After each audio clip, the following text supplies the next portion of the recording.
going on, LEGO Maniacs? ZacATK for ZacATK brings back another video for you guys. Today, we are going to be continuing working on our custom LEGO Store Moc here. And we finished it last time. I test fit it in the city, and it works pretty well where I'd like it to be.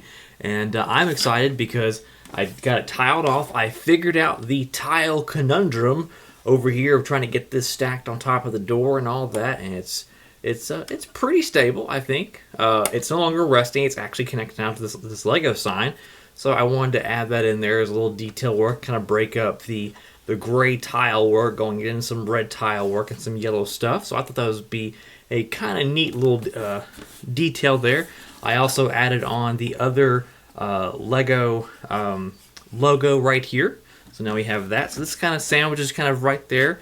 And it looks pretty good how it works out. So in front of me, I have the rest of the build for the LEGO 18-wheeler. And so I have these bags here, and I also have this container set up. That way I can kind of move parts over and kind of sift through everything. I'm not exactly sure what I'm going to do with the rest of these parts, if I'm going to build like another truck, or if I'm going to actually go for and just kind of make the most of the trucks I can. But my plan is to use as many of the printed tiles and a lot of the structure in here as far as parts wise to make other things for the inside of the store, like shelving, cash register, stuff like that. I actually have a cash register tile set aside from the grocery store set that I'm going to incorporate into here. And I'm going to try and utilize as many of the minifigures as I can and try and paint a really cool story that's going on here. I did make some minor changes to the inside of the LEGO store as far as paneling goes and all that. So let me show you that real quick. So inside here, I have went ahead and bricked up the wall here. So that is all bricked up now.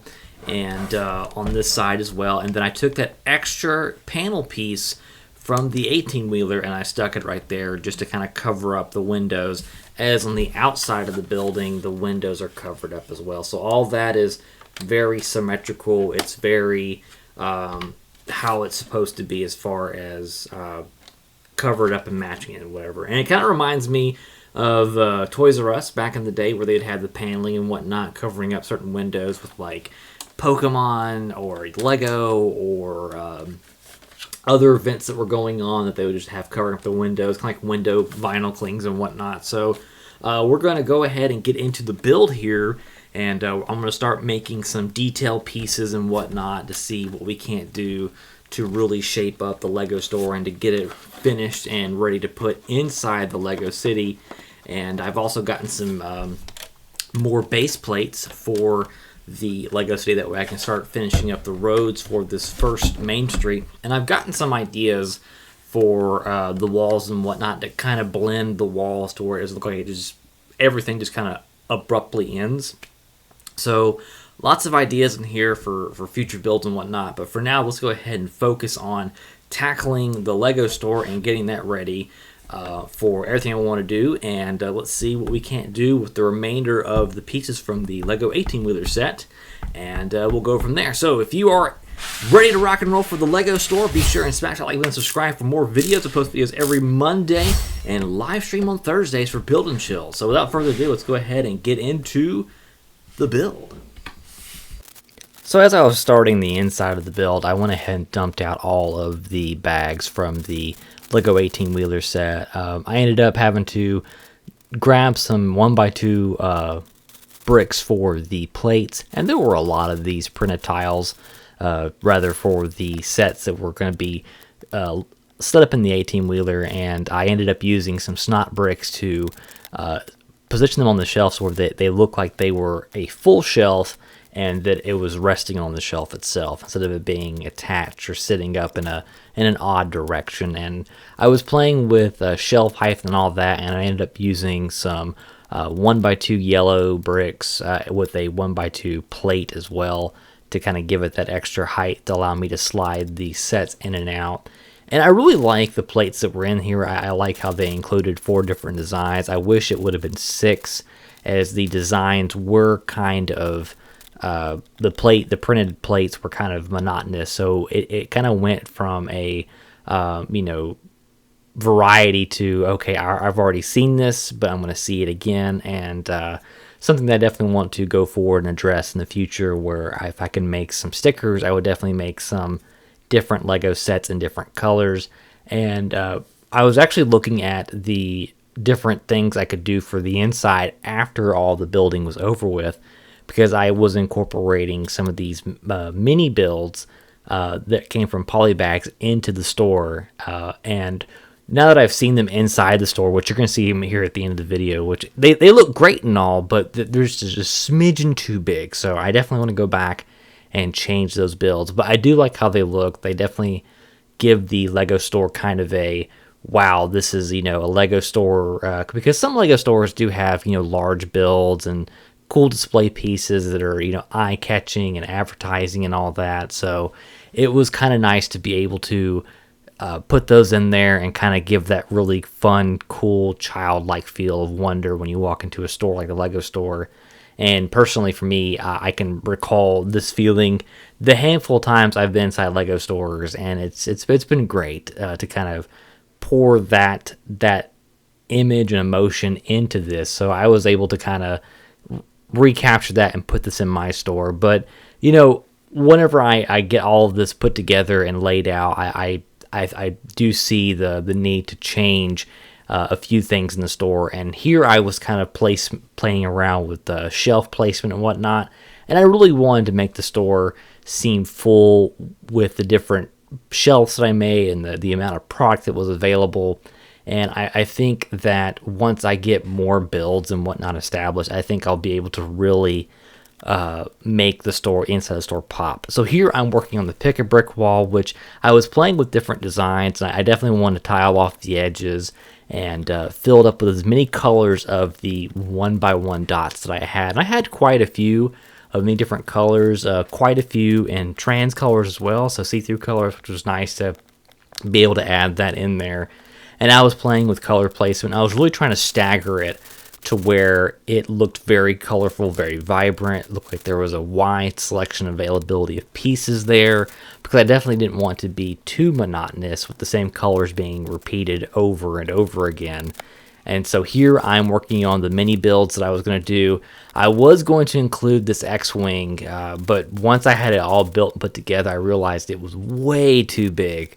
So this one, this is kind of me being very quirky. This is Poe Dameron's X-Wing, and I didn't want to have anything sequel trilogy in the city. I don't own any sequel trilogy sets, so I'm not a fan of the sequel trilogy. I wish it would be decanonized. So I was actually modifying this to make it to be a mini version of Luke Skywalker's X-Wing. So that's what I was doing here. I was changing it to where it had not the orange color palette that Poe Dameron's X-Wing had. So once I got that taken care of, I was really blown away how big it was. So I was like, all right, it was just a smidge too big. So I didn't end up using this build for the Lego store. And the next thing I was working on was the mini Hogwarts Castle set, which was you know, a combination where you can change it to be different things. And I think I got a pretty good scale of it for it to be a good centerpiece for the store, as I did want to incorporate many other things of, you know, Lego Harry Potter, Lego Star Wars, and other things that are, you know, part of my favorite fandoms, you know, inside of Lego. And so here I'm just kind of putting together the Lego Harry Potter mini castle, and I was trying really hard to figure out a way to make it fit inside the city and make it a display piece. And once I kind of had it together, I was like, whoa, this is way too big. So I scaled it down quite a bit to where it would fit on that center shelf. And I think I got a pretty good scale of it. Originally, I was going to put it up there, but then I decided against it. So I ended up putting it right there on top. And you can see right there, I was trying to fit in the X-Wing. And so now I'm just trying to get creative with different parts that I have in order to make different Lego sets. So this one's going to be the flowers, and then I was going to add some other stuff with some other minifigure body parts that are kind of miscellaneous that I have from the bulk collection that I got recently. And I was trying to figure out a way to add all those things. And so I ended up snagging 2 helmets, and one was a Lego Batman minifigure head with the helmet, and then 2 were Clone War helmets and a stormtrooper helmet that I put side by side with the lightsaber that I wanted to add in there. It's kind of like a buildable Lego lightsaber. It's, Lego doesn't technically sell those, but Bricker Builds does, which I definitely want to do a review in the future of the Bricker Builds Anakin Skywalker lightsaber, because that is really cool. So here I'm just kind of wrapping things up and just kind of staging things. I actually found these printed tiles that I was going to use for other things, but I realized, oh wow, these could be Lego sets, so I ended up adding those in there. And the last little bit that I wanted to add was the birthday train that my friend Dots got me for my birthday this year, and so I'm building that. I thought that'd be kind of a cool little big display piece in order to add in there. But I think later down the road, if I ever build an actual dedicated toy store, this will probably be a display piece for the dedicated toy store. All right, Lego Maniacs, the Lego store is officially done. We have done the inside and the outside of the building. So last time we covered the outside of the building and all the detail work that went in, and on the inside, quite a bit of more detail work went on. And there's one or two things I'd like to do later on after I've finished this, but sticker work wise, as I did only have 2 of these, and I don't want to take away a third one from the actual complete Lego 18-wheeler set. So I'm going to be essentially making a sticker to go on a inner plate or tile that's inside the store. So quick overview of the outside of the store. From last time we did this tile work, which I did off camera, and of course the roof is done. Nothing is done with the back of the building, as it's kind of like not much is going to be seen by it. But let's go ahead and take off the roof here, which comes off pretty easily.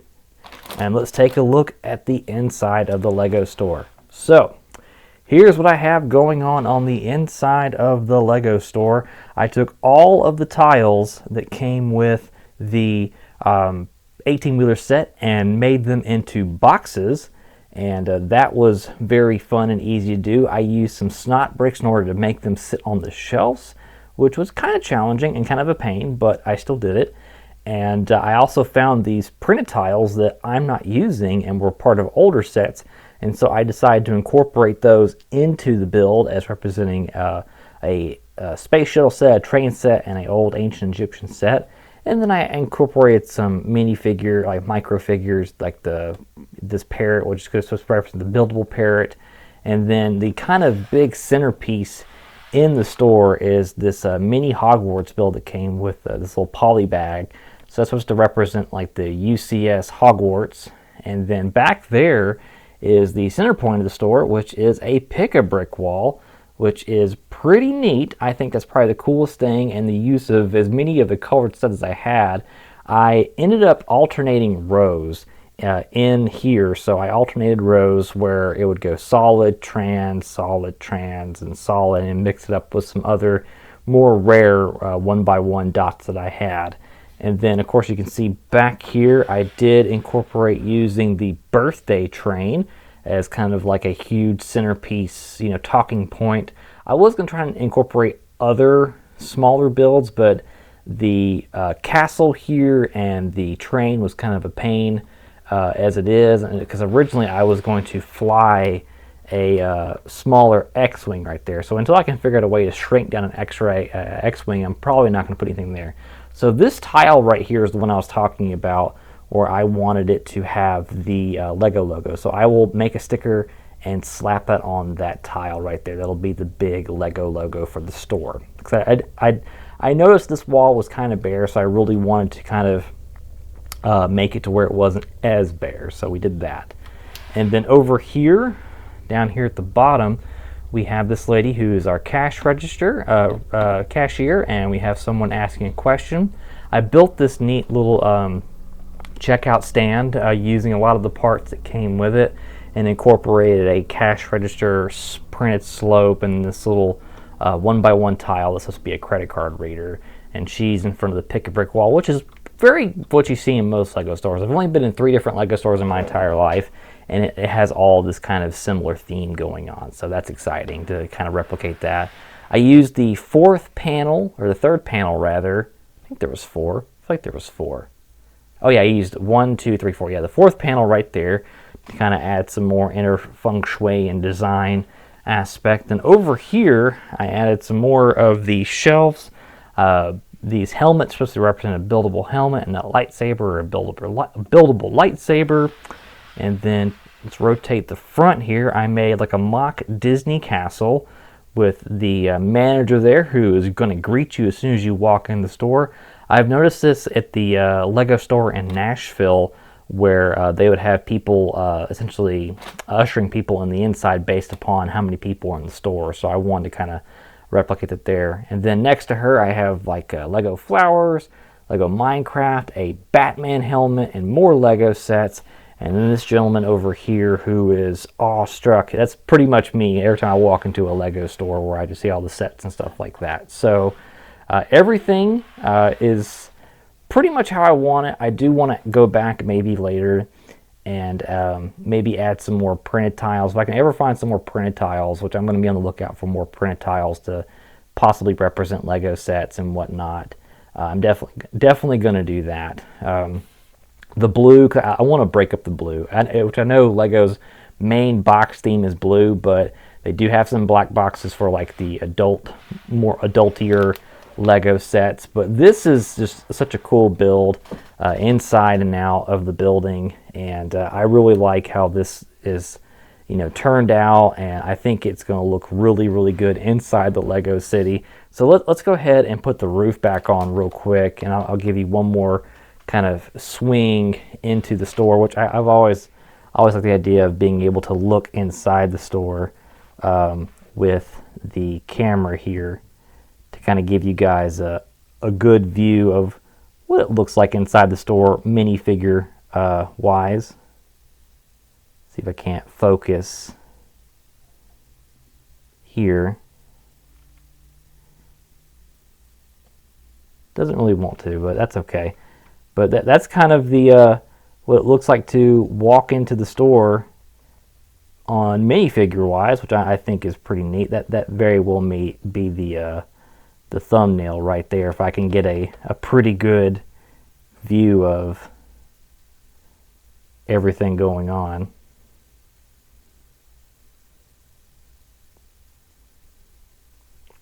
So that's pretty cool. So let's take this now and see about placing it in the Lego City to see what we can't do with it. This is going to be kind of challenging for me to do with one hand, but I will try my best. And that all just kind of snaps into place with a handful of studs, and the rest, it kind of just rests like most other modular buildings. And it's pretty strong if we were to, hold it up right here by the corner with everything going on. The only thing I'm worried about is the train up there in the corner. So let's go ahead and place this in the city and see if we don't have any casualties of the train or anything like that falling down, which hopefully it won't. So far so good. All right, and it's in the city, so that's pretty cool. Looks really, really nice. I like how it looks inside the city.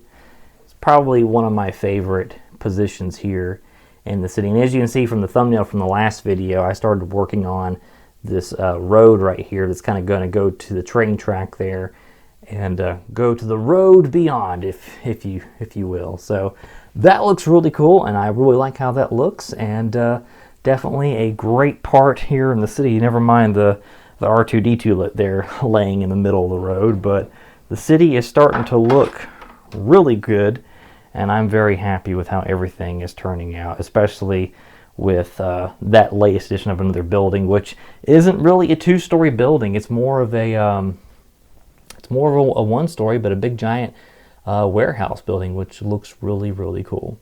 All right, LEGO Maniacs, that's going to wrap up the custom LEGO store build for the LEGO City. Hope you all enjoyed this video. If you have, be sure and smash that like button, subscribe for more ZacATK Bricks videos. I post videos every Monday and Thursday, like I said, and early in the video. So let's just go ahead and talk about the mock real quick. I really enjoyed that. That was fun, and it was really nice to be able to just take a set and turn it into something that the Lego company didn't exactly intend it for it to be. And I feel like that one is going to be one I'm going to constantly come back to and improve upon, add new things, and maybe make some custom tiles for the shelves to kind of shake up the shelves, as a lot of the plates were very repetitive as far as design-wise. There were only 4 different plates, so I definitely want to go back later and add some more custom plates, really fill out the shelves and make them look full, maybe make the shelves a little taller if I can, and maybe add some more action kind of going on inside of the store, maybe trying to figure out to make some more smaller micro builds, like micro builds for the store and whatnot, and just kind of change some things up as we kind of go along with the city and as the city progresses and changes and whatnot. So I have some other ideas for other mocks in mind, but those are going to kind of go further down the road, and mainly the next thing I'm going to be focusing on is really getting the city mapped out and expanded outward to really see how I feel about the current table layout and whatnot. So all of that coming in upcoming videos, so if you're excited for that, be sure and subscribe. A subscribe goes a long way, it helps me a ton, and of course inspires me to create more content to share with you guys. So anyways, we're going to wrap it up here. I hope you all enjoyed this video, and I hope you all have a fantastic rest of your week. Until then, friends, keep building, subscribe, and I'll see you in the next video.